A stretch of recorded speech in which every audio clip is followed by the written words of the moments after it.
Boa tarde. Bom, nono, vamos fazer uma revisão de arte indígena e arte barroca, né? Porque só falar a gente também tem que entender um pouco da história da arte indígena e também entender um pouco da arte barroca.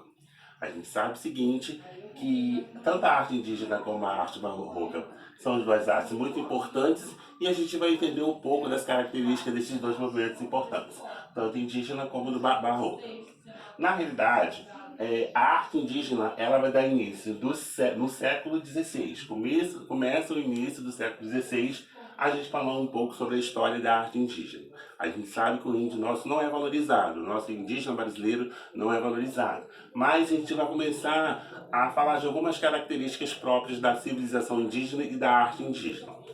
A primeira característica que a gente vai abordar aqui vai ser que o índio, o homem indígena, ele tem uma certa sintonia com a natureza. Como fala uma certa sintonia com a natureza, que esse homem indígena, ele tem uma certa aproximação com a natureza, ou seja, ele vai até a natureza buscar os seus recursos para a sua sobrevivência. Então, quando eu falo sintonia com a natureza, aproximação com a natureza, que esse homem vai até a natureza buscar os seus recursos para ele sobreviver.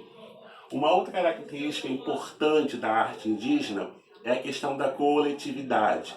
O que significa coletividade? Tudo que é produzido, tudo que é colhido é dividido igualmente para todos.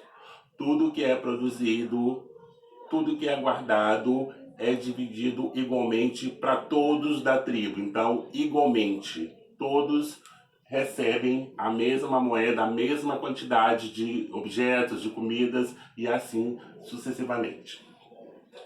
Outra característica importante que a gente vai observar nos objetos indígenas vai ser a presença de grafismo, ou seja, a presença de formas geométricas. Alguns grafismos, alguns objetos artísticos, as cerâmicas, os materiais em si, eles utilizam muito o grafismo, ou seja, eles utilizam muitas formas geométricas que também foram tendência de alguns artistas modernos que utilizaram tanto tendências indígenas como tendências africanas. Então, o grafismo dentro da arte indígena é um dos desenhos muito importantes, principalmente na questão da estética e na questão da beleza dos objetos indígenas.